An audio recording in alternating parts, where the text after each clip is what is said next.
गांव के बाहर एक पुरानी सी झोपड़ी थी। झोपड़ी छोटी थी, लेकिन उसमें रहने वाली लड़की बहुत कुछ सह चुकी थी। उसका नाम था चंपा। लोग उसे अनाथ लड़की कहते थे, पर कोई ये नहीं समझता था कि अनाथ होना कितना भारी होता है। सुबह का समय होता है। सूरज निकलने से पहले चंपा उठ जाती थी। घर में ना कोई आवाज़ थी, ना कोई पूछने वाला। आज भी काम ढूंढना है। अगर आज भी नहीं मिला तो शाम का खाना मुश्किल हो जाएगा। चंपा बैठकर माँ की पुरानी तस्वीर को देख रही होती है। उसकी आंखें थोड़ी थोड़ी नम होती है। माँ, अगर तुम होती तो शायद जिंदगी इतनी अकेली ना लगती। तस्वीर कुछ नहीं बोली, पर चंपा की आंखें बहुत कुछ कह गई। वह उठी, अपने आंसू पोंछे और रोज की तरह बाहर निकल पड़ी। चंपा हर घर के सामने रुकती और काम के बारे में पूछती थी। काकी, आज कोई काम हो तो बता देना मुझे। कहीं से इसको जवाब मिलता था और कहीं से नहीं मिलता था। कुछ लोग तरस से देखते थे, कुछ नज़रें फेर लेते थे। दोपहर होते होते चंपा थक जाती। पेट में कुछ नहीं होता, लेकिन उम्मीद अभी बची होती है। शाम ढलते ही वह घर लौट आती है। वह झोपड़ी, वही खामोशी। चंपा चूल्हे के पास बैठती है, लेकिन आग नहीं जलाती। आज भी कुछ नहीं है। भगवान, मैं रोज मांगती नहीं हूँ, पर आज थोड़ा सा सहारा दे दो। चंपा ने यहाँ भगवान से कुछ मांगा ही था, तभी घर के बाहर भयंकर सा तूफान आ गया। ऐसा लग रहा था कि भगवान ने उसकी बात सुन ली हो और उसी पल किस्मत ने उसके लिए एक नया रास्ता चुन लिया था। अगली सुबह चंपा ने फिर अपना काम शुरू किया। गांव की आखिरी रास्ते से जंगल की ओर जाते हुए उसका दिल कुछ असहज था। आज कुछ अलग महसूस हो रहा था। हवा में जैसे अजीब सा सन्नाटा था।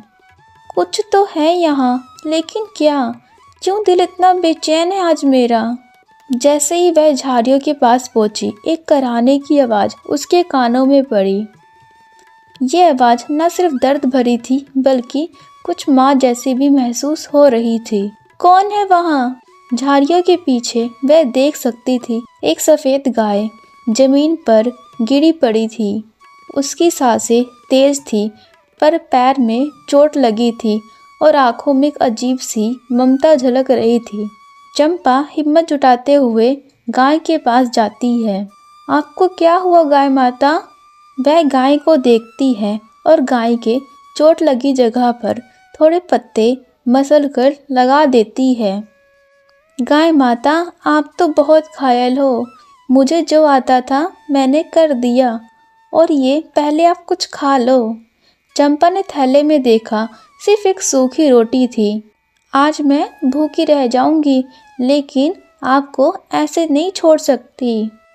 चंपा ने आधी रोटी गाय के सामने रखी, पर गाय ने वो रोटी खाई नहीं, बल्कि धीरे धीरे वह चंपा के सिर पर मुंह फेर दिया। चंपा को पहली बार ऐसा लगा जैसे उससे कोई अपना समझ रहा हो।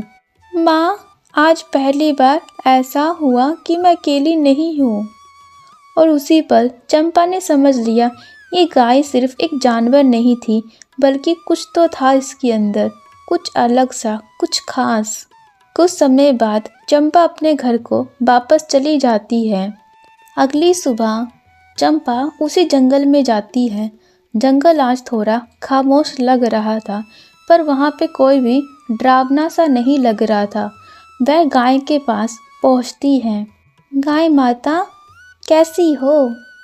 लग रहा है आज आप ठीक हो। गाय बस चंपा की ओर देखती है। आपको पता है, आज मैं आपको अपने साथ अपने घर लेकर जाने वाली हूँ। मेरे घर में मेरे अलावा और कोई नहीं रहता। आप रहोगी तो बहुत अच्छा लगेगा। चंपा गाय को अपने साथ अपने घर की ओर ले जाने लगती है। गाय अभी उतनी ठीक नहीं थी। वह लड़खड़ा कर चंपा के पीछे पीछे चलने लगी। वह पुरानी झोपड़ी, जिसे लोग बस एक टूटा फूटा घर कहते थे। लेकिन आज चंपा को वह झोपड़ी अकेली नहीं लगी। उसने दरवाज़ा खोला और गाय को घर के अंदर ले गई। चंपा ने गाय को अपने बिस्तरे के पास ही खड़ा कर दिया। कुछ समय बाद चंपा ने गाय के सामने पानी का कटोरा रखा। गाय माता, आज इतना ही है, कल कुछ इंतज़ाम कर लूँगी मैं आपके लिए। गाय ने पानी पिया और शांत होकर बैठ गई। उस रात चंपा ने चूल्हा नहीं जलाया। पेट खाली था लेकिन दिल में अजीब सा सुकून था। उस रात चंपा भूखी सोई, लेकिन कई सालों बाद उसका दिल भरा हुआ था। गाय को घर लाना एक शुरुआत थी। अगली सुबह चंपा जल्दी उठ गई। गाय उसी कोने में शांत खड़ी थी। गाय माता, रात कटी ठीक से आपकी? गाय ने धीरे से सिर हिलाया। चंपा ने गाय को थोड़ा पानी पीने के लिए दिया। फिर खुद के हिस्से की सूखी रोटी 2 टुकड़ों में तोड़ दी।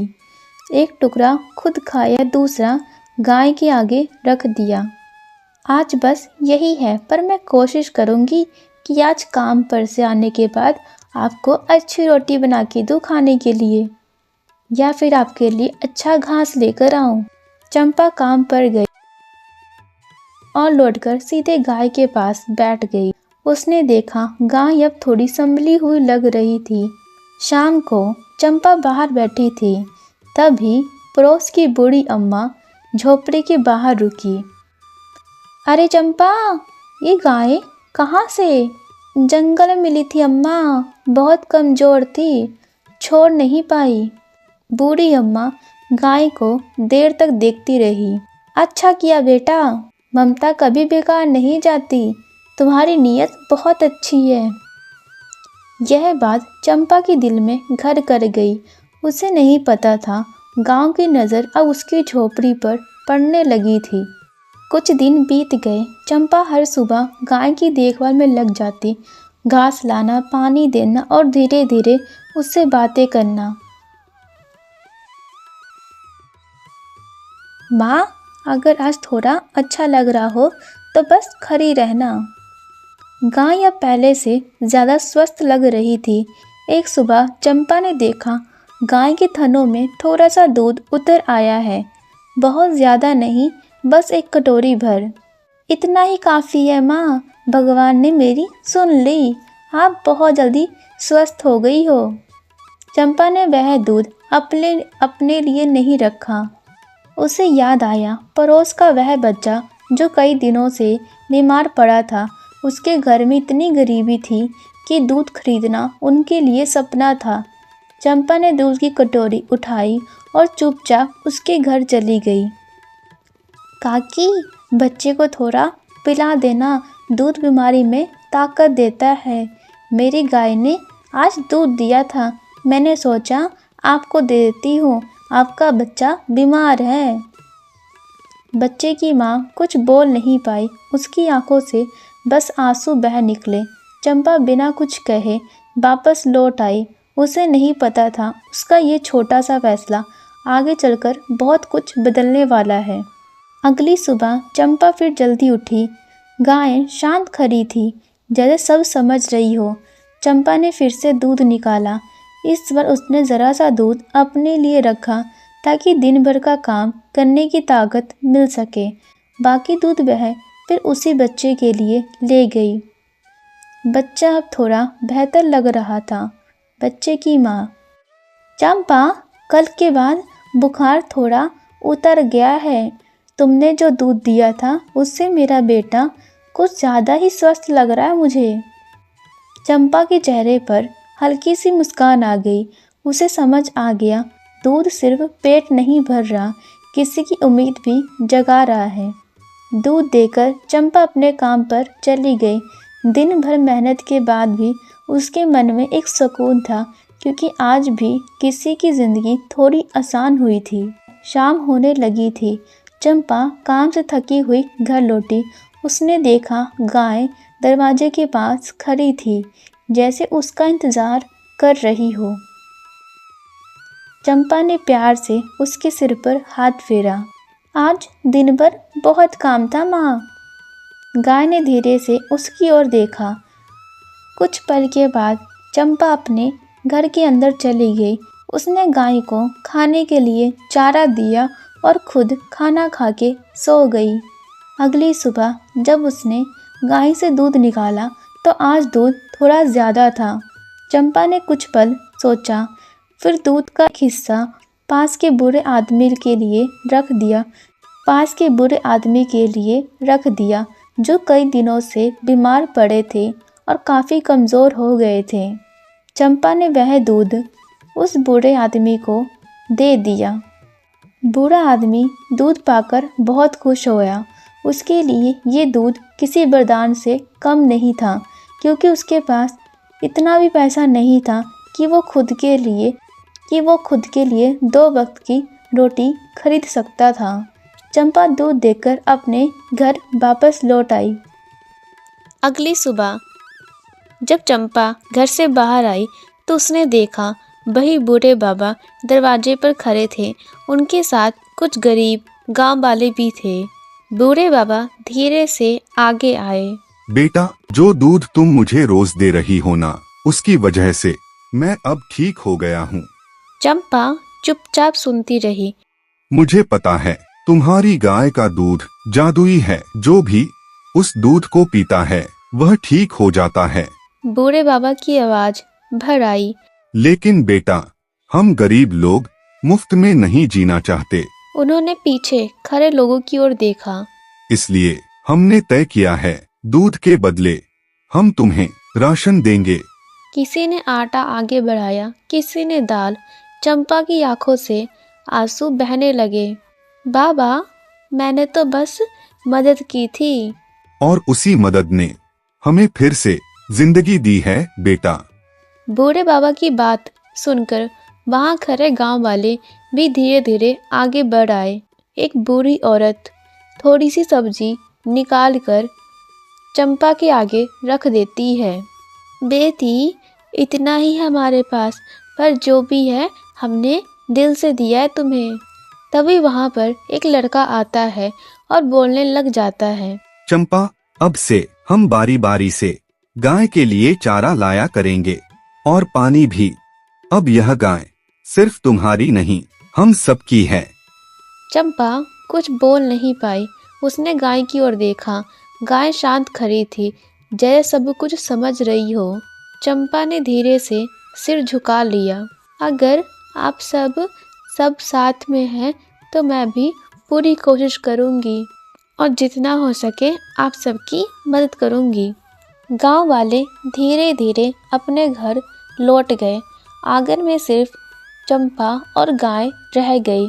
चंपा थोड़ी देर खामोश खड़ी रही। फिर उसने गाय को कहा, माँ, आज पहली बार मुझे ऐसा लग रहा है कि मैं अकेली नहीं हूँ। ये सब गांव वाले भी आज मेरे साथ हैं, मेरे सुख और दुख में भी। गाय ने हल्की सी आवाज़ निकाली, जैसे वह सुन रही हो और समझ रही हो। उस सुबह गांव में एक नया भरोसा जन्म ले चुका था। उस दिन के बाद चंपा की जिंदगी धीरे धीरे बदलने लगी।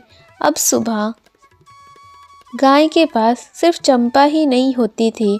कभी कोई चारा रख जाता था तो कभी कोई पानी भी भर जाता था। चंपा सब कुछ देखती और मन ही मन सबको धन्यवाद करती थी। एक दोपहर गांव का एक आदमी दौड़ता हुआ आया। वो थोड़ा घबरा रहा था। चंपा, मेरी बेटी बहुत बीमार है। चंपा बिना कुछ पूछे अंदर गई। कुछ ही देर में वह दूध की कटोरी लेकर बाहर आ गई। इसे आप धीरे धीरे पिला देना उस बच्चे को, वो बच्चा ठीक हो जाएगा। गांव वाला आंखों में उम्मीद लिए वहां से दूध लेकर चला जाता है। गाय शांत खड़ी रही।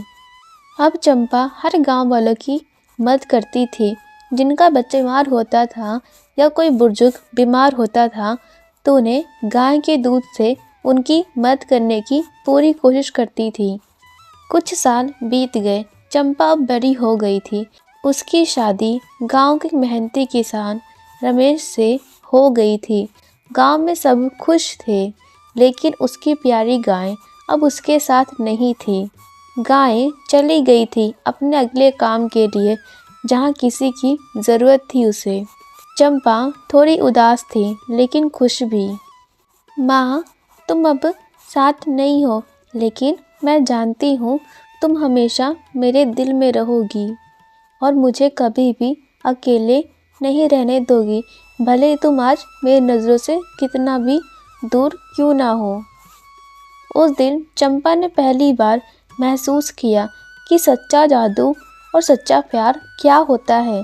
किसी के साथ रहने में नहीं, दिल में भरोसा और प्यार फैलाने में। जादू कभी गाय में नहीं, बल्कि हमारे दिल और नीयत में होती है।